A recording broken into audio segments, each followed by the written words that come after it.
selamat pagi. Tuhan memberkati kita semua. Doa saya, perlindungan penjagaan Tuhan melimpah berkat Tuhan atas kehidupan kita. Dan kita terus berdoa biar kita boleh mendekat kepada Tuhan, menyerah kepada Tuhan untuk dibangun menjadi tempat kediaman Allah. Karena Tuhan ingin membangun jemaatnya yang alam maut tidak bisa menguasainya. Dan gereja yang kuat, gereja yang tidak bisa dikuasai alam maut adalah gereja yang dibangun di atas dasar pewahyuan Yesus adalah Tuhan. Yesus adalah penguasa tunggal. Ketika Petrus mendapat pewahyuan bahwa Yesus Tuhan, di atas dasar itulah aku akan membangun jemaatku, kata Yesus. Dan jemaat yang alam maut tidak bisa menguasainya. Karena itu gereja yang siap dipersiapkan oleh Tuhan, gereja yang siap menghadapi situasi akhir zaman apapun, maut sekalipun tetap kokoh, adalah gereja yang mendapat pewahyuan Yesus adalah Tuhan. Karena itu di dalam kitab Efesus pasal 2 ayat 20 dikatakan bahwa bagaimana gereja atau kita dibangun di atas dasar para rasul dan para nabi. Jadi Paulus sekali lagi menyebut bahwa gereja yang kokoh itu perlu dibangun di atas dasar para rasul dan nabi dan Yesus sebagai batu penjurunya. Jadi saudara harus mengerti, kita perlu memahami dan memiliki pandangan bahwa fondasi gereja itu adalah dibangun di atas dasar para rasul dan nabi.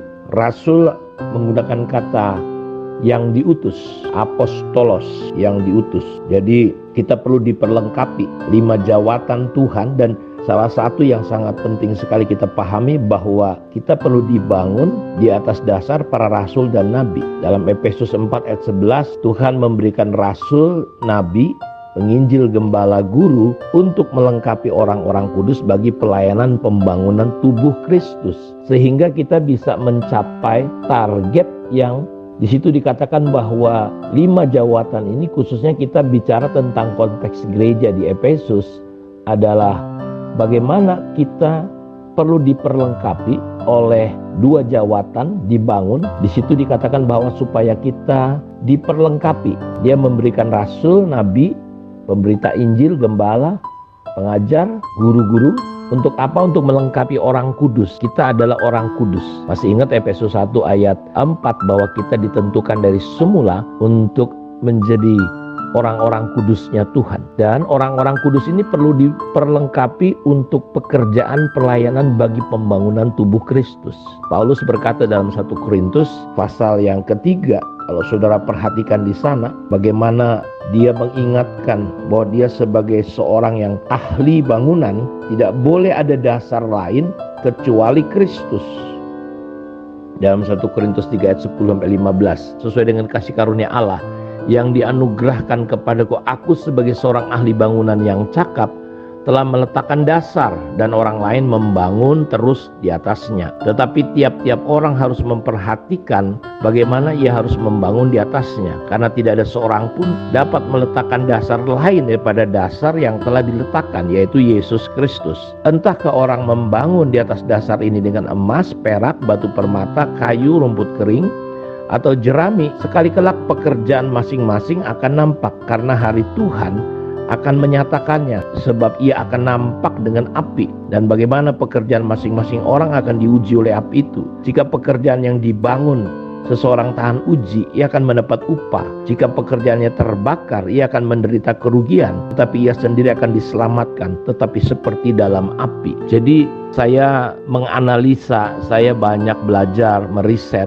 Ya, ketika saya bertobat, percaya Tuhan, menyerahkan diri, saya memperhatikan bagaimana gereja Tuhan, ya, hampir semua organisasi gereja mengalami yang namanya perpecahan, timbul persoalan dan masalah. Dan kita sama-sama tahu bahwa gereja mula-mula adalah model teladan gereja yang dibangun di atas dasar Yesus dan dibangun di atasnya dengan dasar para rasul dan nabi. Kalau saudara perhatikan di Kisah Rasul 2 ayat 42 dikatakan di sana mereka bertekun di dalam pengajaran rasul-rasul. Kita masih ingat di pasal 13 Kisah Rasul bagaimana ketika mereka sedang menyembah Tuhan, berdoa, beribadah, dari antara mereka ada seorang nabi bernama Nabi Agabus memberitahu tentang adanya masalah dan persoalan kelaparan. Lalu dari situ juga kita tahu bagaimana Paulus dan Silas akhirnya diutus. Pisahkan, khususkan bagiku Paulus dan Silas. Nah, kita lihat dua jawatan ini begitu penting untuk mendapatkan, untuk gereja bisa menjadi gereja yang luar biasa seperti yang Tuhan mau, dibangun di atas dasar para rasul dan nabi dan Yesus sebagai batu penjurunya. Paulus mengulangi kembali di sini bahwa tidak boleh ada dasar lain kecuali Kristus. Saya sebagai seorang hamba Tuhan, saudara semua sebagai umat Tuhan, kita harus mengerti prinsip ini. Kita perlu memperhatikan orang-orang yang membangun, terlibat di dalam pelayanan, bukan sekedar omong kiri kanan, ngoceh segala macam, ya kan? Kita harus memahami bahwa gereja perlu dibangun di atas dasar pengajaran para rasul dan nabi. Nanti kita akan pelajari lebih dalam apa yang dimaksud dengan pengajaran rasul-rasul di atas dasar nabi. Dan kalau gereja, hari ini kan gereja cuma mengenal jawatan yang namanya gembala, guru, dan penginjil. Nah, dan kita melihat hasilnya belum lagi seperti yang kita lihat di Kisah Rasul. Nah, ini doa kita semua, doa saya biar kita boleh memahami prinsip ini. Karena itu Paulus secara serius kita harus memperhatikan. Kalau salah membangun nanti dengan kualitas jerami kayu rumput kering, kita harus memahami bahwa gereja selalu akan menghadapi aniaya, penderitaan.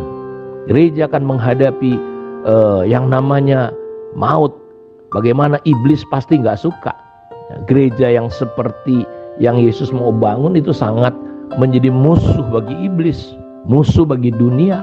Karena itu iblis tidak terlalu takut dengan gereja-gereja yang mungkin mengandalkan kekayaan, mengandalkan jumlah. Dia gak terlalu takut, gak perlu digoda, gak perlu diserang, biarin aja, nanti ribut sendiri. Dan terbukti gereja-gereja dulu yang berkembang besar, kita pikir wah inilah role model gereja yang maju, tapi ujungnya berkelahi, saudaraku, ribut, pecah, ya, entah pecah remuk gitu ya, luar biasa. Kenapa? Karena ternyata kualitasnya cuma jerami, kayu rumput kering.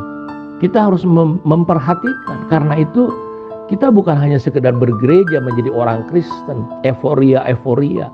Sekarang gereja mulai mengubah, ya.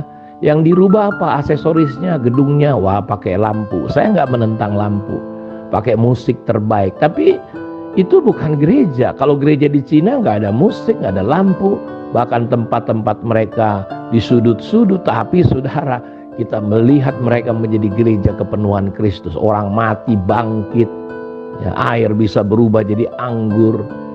Wah, mereka tahan yang namanya saudaraku dianiaya, bahkan ada yang dibunuh. Kalau kita nggak diapa-apain pun kita sudah pada kecewa, sakit hati, tinggalkan Tuhan. Dan kita berpikir gereja itu adalah tempat-tempat yang menyenangkan. Gereja adalah tempat-tempat yang ya kita bisa happy. Akhirnya membuat gereja-gereja, apa bedanya dengan apa yang sedang terjadi hari ini, ya, orang-orang yang begitu hedon, begitu duniawi, ya.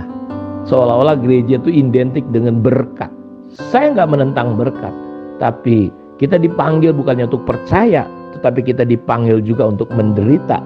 Karena itu di Efesus pasal 4, Paulus menegaskan bahwa jawatan-jawatan ini melengkapi kita. Dalam ayat 13 pasal yang keempat, sampai kita mencapai kesatuan iman. Lihat bagaimana dengan kesatuan iman gereja hari ini.